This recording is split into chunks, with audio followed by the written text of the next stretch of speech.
Brown has denied the allegation that the 2014 Eskom board was a Gupta board.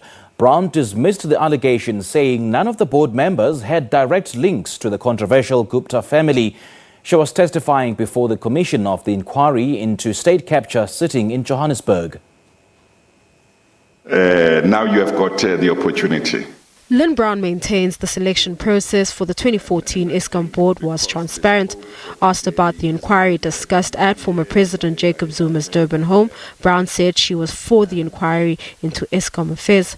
However, she said she does not recall discussing the suspension of 4 executives and dismissed allegations she instructed the board to suspend the executives who were allegedly replaced by Gupta-approved individuals. If they were there, as long as they were not involved in the investigation, that would be fine. If they were involved in the investigation, it would not serve us. I don't think it would have served us well. So, did I want them to step aside? Not necessarily.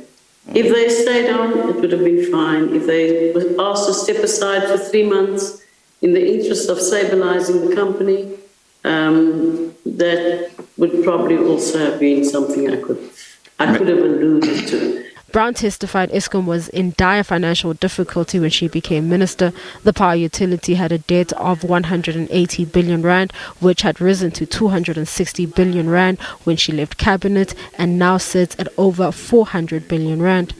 Eskom was in dire financial straits. It was in dire straits in terms of load shedding. I mean, I think I was called the Minister of Load Shedding, even though I had other portfolios in my portfolio. I was called the Minister of Load Shedding.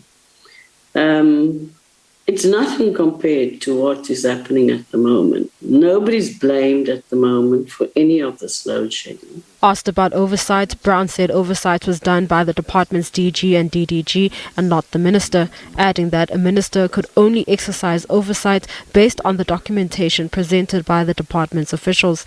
Balentle Mthethwa, SABC News, Johannesburg. Testifying virtually at the State Capture Commission, the Minister of Mineral Resources and Energy, Gwede Mantashe, says he only found out who paid for his upgrades to his homes in both the Eastern Cape and Boksburg after the uproar on Bosasa. Mantashe says all the information was handled by his security advisor, Mzonke Nyakaza. Bosasa, now known as the African Global Operations, is accused of having paid bribes to secure lucrative deals with government. Security details were handled by Mzonke Nyakaza. That is the person who handles security details. Whether it is in Boksburg or in Ghana. Did you find out from him as to who was paying for the security, the security installations? I found out after there was a big issue of Bosasa, but who paid for this sort of work? And he said, no, that arrangement in Boksburg continued throughout.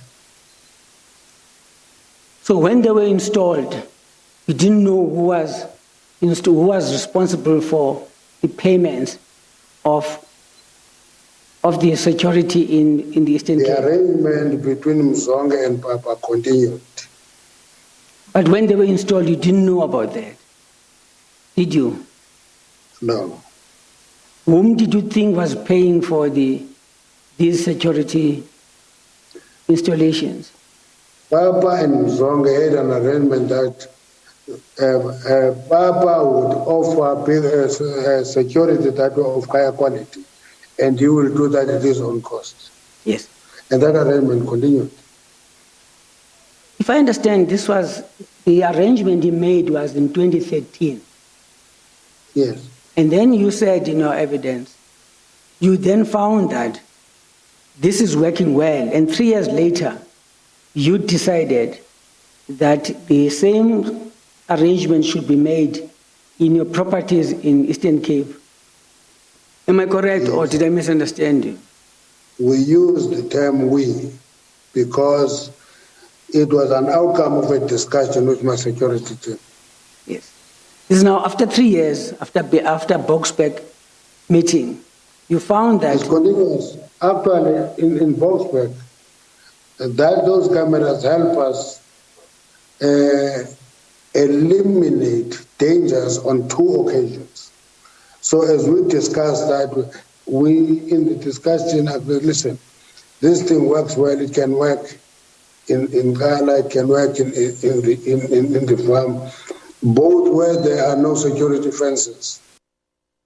2 Wits University students who appeared in the Johannesburg Magistrates Court for a formal bail application on Friday have been released on bail of 1,500 rand each and will be back in court at the end of the month for their next appearance. They were arrested last week during protests in Braamfontein. The 2 were remanded in custody earlier this week after